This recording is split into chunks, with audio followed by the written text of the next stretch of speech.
Hey, what's going on, guys? Nick Trigili here. Welcome back to another episode of Bodybuilding Coach, where we cover training, supplements, and nutrition all in one show. But today, we're going to talk about calf training.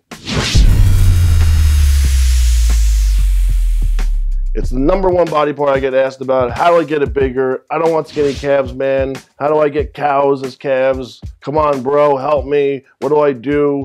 I feel like that's the number one question I get in the gym. I feel like every guy out there is chasing big calves. I think calves is probably the most desirable muscle to have, besides having big arms, because obviously you wear shorts and a t-shirt. Those are the things that stick out. So number one tip, or I should say, number one thing I want to talk about with calf training is stretching them. And I know that might sound very basic and simple and be like, Nick, come on, what's the real secret? But it is. It really is. Because think about it. You're on your calves 24/7.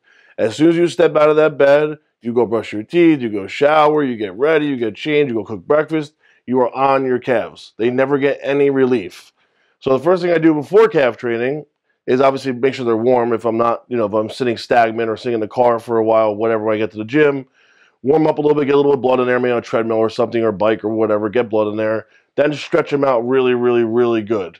Active stretching, static stretching, whatever you want to do. And then I get into working out because I need to create more room. When there's more room, more blood flow, more nutrients, better circulation, bigger pump. If there's no room in there and they're tight and they're bound up and they don't feel good and they're achy, you're not going to get a good workout out of them. So that's number one. Number two is frequency. Calves need to be trained more frequently than any other body part in your body. They're fast twitch, number one, and number two, you're on them all the time, so they can handle a lot of load. That means they can handle a lot of volume. They can handle a lot of, sets, a lot of reps. So you have to consistently do them to get a response out of them. They're not going to respond training them once a week or twice a week. You must do them every other day, 5 times a week, 5, 6 times a week, 7 days a week if you want. Just don't do them to the point where you're sick of doing them and they don't want to do them anymore. So I tell all my clients to do them every other day and rotate them when you're abdominal training. Calf training can be done before or after your workouts, whatever you want to do. I like to start my workouts with them. It kind of gets me in my mode into training the primary body part. Kind of like zone in, think about what I'm going to do in the gym. So that's how I start my calf training. And then I don't forget to do them at the end because I'm too tired and I don't want to do them anymore. But staying consistent with them is number 3. I gotta tell you, if you're not consistent with training calves, you're never gonna get any progress out of them. Okay.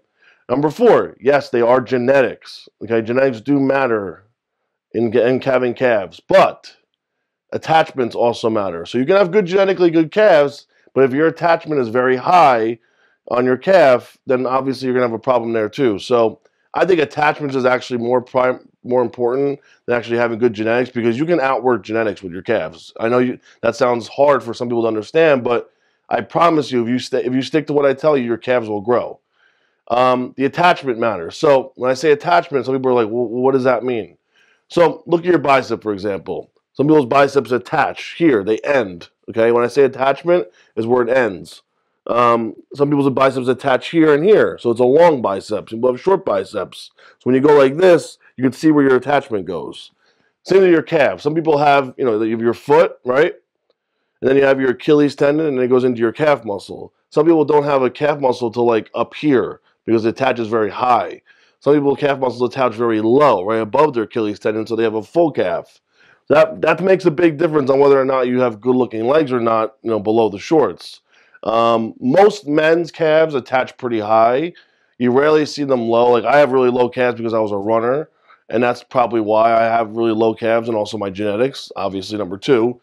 But explosive athletes, soccer, basketball, a lot of explosive activity develops calves, and that's what science shows you, at least. I don't know if it's 100% true, but I'm just reading what science told me. That's where I got my calves from. But on top of all that, how to train them. Okay, so when I go into the gym, my approach is the same thing I always do with calves. It's 8 to 12 reps, okay? I'm doing full range of motion, and I'm focusing on where I'm standing on my foot. Those are the 3 primary things you got to remember. Don't ever do partial reps or quarter reps or cheat reps or stretch reps. There's one rep all the way down, all the way up. Okay. If you want to get a couple extra reps at the end, like and cheat them up because you're fatigued, obviously get them done, get them in there, get them all in there. But just to do a whole exercise of quarter reps or half reps, it's not going to get a great workout in. I like to do full workout, full stretching from top to bottom for my calves. Of course, you could do peak contractions at the end for detail work and stuff like that, like a standing calf raise to bring in more of your heart shape behind.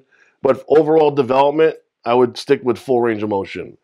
Number 2, standing on the ball of your foot below your big toe. Primarily very important because that's where you're going to get the most contraction out of your calf. Think about it, if you're going to only squeeze your bicep halfway up, that's not going to get the best of it, your best bicep workout out of that, right? Imagine only training to here every day with your biceps. That's not going to do very much. So remember, standing on your big toe is where you get full contraction of your calf muscle. It's very, very, very high. Most people probably don't stand on high on their calves. They probably just use their toes. So get out of that habit of using your toes as the peak contraction part of your calf and use the ball of your foot. That will make a huge difference too. And number 3, always make sure that your whole front of your foot is on the pad or the metal part wherever you're standing on. Most people have their toes too far over, too far back. Make sure your body's always in a straight line. If you're doing a standing or even a donkey calf, make sure you're at a right angle. Make sure your body's always in the correct position because that will throw off your calf development also. And then feet positioning. You could do toes in and toes out. That's inner and outer part of your calves. That makes a big difference also. So there's a lot of variables in this, but to just focus on and keep it very simple is full range of motion, okay? 8 to 12 reps and full contraction standing on the ball of your foot, not your toes. Everyone makes a mistake standing on your toes. You're not standing on your toes. You're standing on the ball of your foot. You're pressing through that ball. So mentally, think about applying all your weight to that ball of your foot when you stand up, not your big toe. And you will see the difference in contraction and feel of your calf. You'll feel your calves on fire in a couple reps. Big difference. Big, big, big difference. It's applying the tension out of your foot more so into your calf. I like to stick to 8 to 12 reps. I don't like to go anything different with this. It's standard hypertrophy reps. I do very short rest breaks, like 60 seconds, just bang them out. There's no need to sit there for 10-minute rest periods. This is not a full body workout. It's your calves, guys. It should take you all of 10 minutes a workout to do if you do it correctly and properly. As far as exercises, most gyms are limited on calf machines. Most have standing calf raises and seated calf raises, which are good. Your standing calf raises are more so geared towards, I feel, shaping of the calf, like the heart shape behind on the back of your calf. It's not going to really build the mass on your calf. I like seated for your mass of your calf, for the gastrus part of your calf. Toe presses are really good on the leg press machine. If you have a donkey, if you're blessed with a donkey calf machine, that's amazing. That's great for building mass on your calves. And that's really about it. They have these new free motion machines or lifestyle machines, whatever they're called. It's kind of like a half angle, like a hack squat looking calf. They're okay.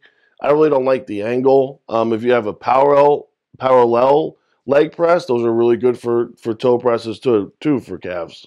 But the majority of your gyms are going to have your seated, and you could do leg press, you could do toe presses on there, and you could do your standing.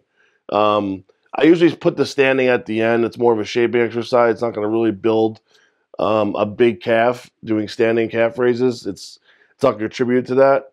So I would stick with your seated and your toe presses if you really want to build mass on them. Those are great. And you could do single legs. You could do both legs together. Whatever you feel is better for you. Single leg obviously gets very difficult with balancing, and it's a lot of weight, especially if you weigh a lot. I see a lot of people doing supersets, all this crazy stuff. Just remember to be consistent with the training as far as frequency training every other day or whatever you decide to do, and make sure you're doing those 3 things like I told you with the steps as far as training goes, And I guarantee your calf development will blow up through the roof just by following those simple little steps. Don't overcomplicate the process. They're just like any other muscle, except for that they're fast twitch and that you're on them all the time. You're using them all day long. So they can handle a lot of abuse, guys, okay? So you got to set their bar's already set pretty high for them. So you got to surpass that every time to get something out of them now, to get development. Because if not, your calves is going to think you're doing a regular another day for them. You know, they're not going to know any different. And then, lastly, but not least important, is your tibula. Your tibula muscle is the front part of your calf, your shin.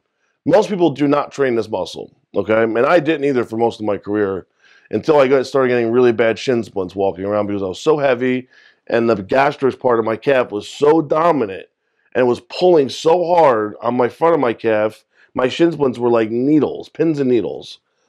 So I finally did some research and figured out, you know what? I'm just a fool. I was not training the front part of my calf, and I have a muscle imbalance now.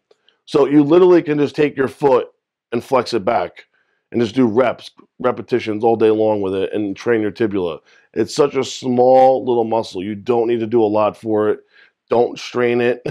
Don't hurt it. Don't injure it. If you could put your heels on a seated calf machine instead of in place of your toes, slide your feet forward and just flick your toes up.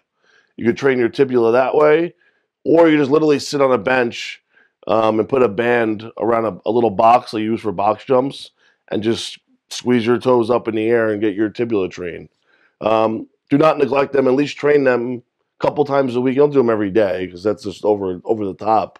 It's a very small muscle group. So, but just make sure you get them in. It'll save you shin splints. Number one, if you're a runner, if you haven't muscle imbalances. And number two, aesthetically, it looks much better having the front part of your calf developed also, especially if your gastrus part of your calf is so dominant.